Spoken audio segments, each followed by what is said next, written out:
तीन दामाद की सास पार्ट 2। अब तक आपने सुना कि कावेरी जी अपनी तीनों बेटियों ईशा, मोहिनी और सुहाना की शादी तीन घर जमाई लड़कों के साथ करवा देती है। उन्हें लगता है कि ये लड़के शायद घर का कामकाज संभाल लेंगे, लेकिन उनके तीनों घर जमाई बहुत आलसी थे। वो नौकरी भी नहीं करते थे और बाहर का काम भी नहीं। कावेरी जी ने अपनी बेटियों से कहा कि वो प्रेगनेंसी का बहाना बनाकर अपने पतियों को सबक सिखाए। अब सुनिए आगे। मम्मी, आपने जैसा कहा था हमने वैसा ही किया, लेकिन देखिए ना, विवेक का हाल तो वैसा का वैसा ही है। घर में ना सुबह का नाश्ता बनता है और ना खाना। नौकरी पर जाने की बात करूं तो खाने को दौड़ते हैं मुझे। हाँ मम्मी, मैंने भी सुमित को कितनी बार कहा कि अगर नौकरी नहीं करनी तो कोई छोटी सी दुकान ही खोल लो। घर का खर्चा कैसे चलेगा? देखो दोपहर के 12 बजने आए और जनाब अभी तक सो रहे हैं। हाँ मम्मी, ईशा और सुहाना ठीक कहती हैं। अविनाश का भी यही हाल है। जब मैंने अपनी प्रेगनेंसी के बारे में कहा तो मुझसे कहने लगा, अरे दूसरी लड़कियां तो 9 महीने तक नौकरी करती है, बस डिलीवरी के टाइम छुट्टी लेती है। मोहिनी, तुम भी नौकरी करो। अब मुझे कहाँ नौकरी मिलेगी? मम्मी बताओ, अब मैं क्या करूँ?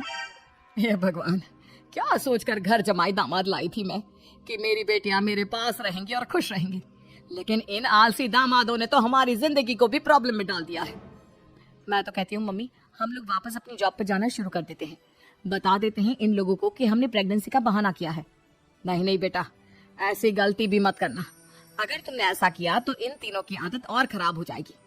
अरे आज नहीं तो कल कभी तो तुम प्रेग्नेंट होगी, तब वापस यही प्रॉब्लम आएगी। तब क्या करोगी तुम तीनों? हाँ मम्मी, आपकी बात तो बिल्कुल सही है। इन लोगों को तो सुधारना ही पड़ेगा। लेकिन कैसे? अपने बच्चों के आने की खबर सुनकर भी इन लोगों पर कोई असर नहीं हो रहा। पैसे कमाने के लिए घर से बाहर निकलना ही नहीं चाहते ये तीनों। अब मेरे दिमाग में एक प्लान आया है। तुम तीनों चिंता मत करो, उन तीनों को बुलाओ, फिर मैं बात करती हूँ। थोड़ी देर बाद कावेरी जी अपने तीनों दामादों को सामने बुलाकर अपनी बात कहना शुरू करती हैं। अविनाश, सुमित और विवेक, देखो बेटा, मैं ना तुम तीनों से बड़ा प्यार करती हूँ, इसीलिए तो तुम्हें घर जमाई बनाकर रखा है मैंने। अरे मम्मी जी, सीधे सीधे कहिए ना, क्या बात है? प्यार तो हम भी आपको बहुत करते हैं। और मम्मी जी आपकी इज्जत भी बहुत करते हैं। अरे भाई, आपकी जैसी सास और कमाने वाली बीवी सबको मिलती है क्या? हाँ मम्मी, विवेक और सुमित ठीक कह रहे हैं। आपकी बेटी से शादी करके मेरी तो जिंदगी ही अच्छी हो गई है। जानती हूँ मैं, और ये भी जानती हूँ कि तुम तीनों अपने अपनी बीवियों से बहुत प्यार करते हो। बेटा, बात ऐसी है कि हमारे कुल गुरु ने कहा है कि प्रेग्नेंट होने के बाद मेरी तीनों बेटियां शुरू के 4 महीने हमारे गांव में जाकर रहेगी, जहाँ मेरे चाचा जी रहते हैं। अरे लेकिन क्यों मम्मी, गांव में जाकर रहने की क्या जरूरत है इन तीनों को? वो क्या है ना बेटा, हमारे परिवार को एक श्राप है। अगर मेरी बेटियों ने यहाँ पर बच्चा पैदा करने की कोशिश की तो उनके बच्चों को कुछ भी हो सकता है। इसलिए अब से लेकर 4 महीने पूरे होने तक इन्हें गांव वाले घर में रहना पड़ेगा। हाँ तो इसमें प्रॉब्लम क्या है मम्मी जी?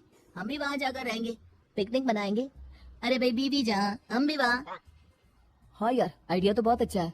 शहर की जिंदगी में रह रहकर परेशान हो चुका है, अब कुछ दिन गांव में बिताएंगे।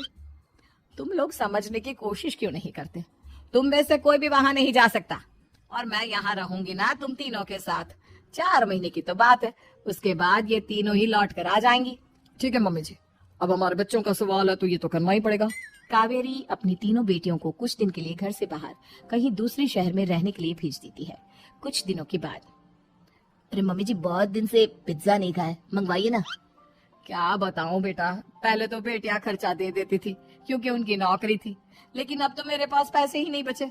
थोड़े बहुत पैसे हैं जो बच्चों की डिलीवरी में काम आएंगे। लेकिन मम्मी जी, आपकी बेटियों को वापस आने में तो अभी बहुत वक्त बाकी है। वही सोच सोच कर परेशान हो रही हूँ। सोच रही हूँ कल से दूध भी बंद करवा देती हूँ। अब दूध वाले को देने के लिए पैसे भी तो नहीं है ना।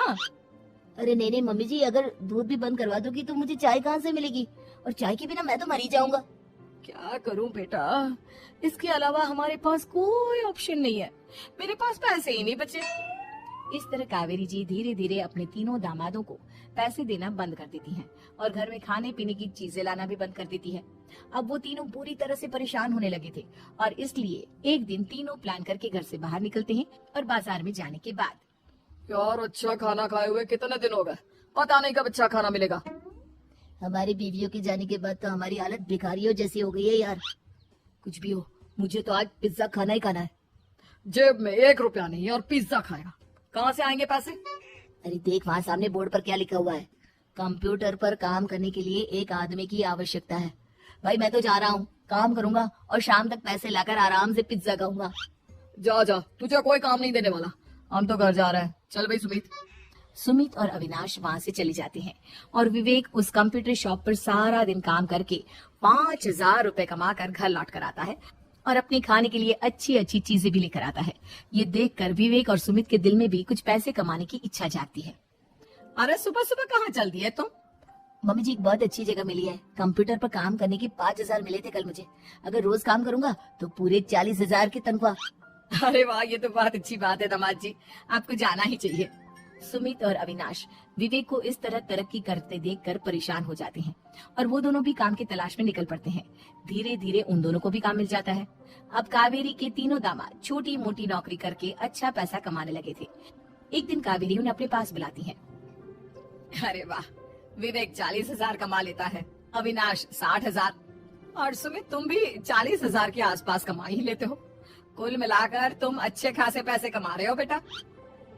हाँ मम्मी जी, बहुत मजा आता है जब महीने के एंड में मोटी रकम हाथ में आती है। पूछिए मत मम्मी जी, घर में रहकर रोटी बना बनाकर और तो जैसा महसूस होने लगा था मुझे तो। हाँ बेटा, तुम तीनों की बात तो बिल्कुल ठीक है। और जानते हो, अब तुम तीनों की पत्नियां भी वापस लौट कर आने वाली है। लेकिन मम्मी जी अभी तो उन्हें गए सिर्फ 2 महीने हुए हैं, आपने तो कहा था वो 4 महीने के बाद लौट कर आएंगी।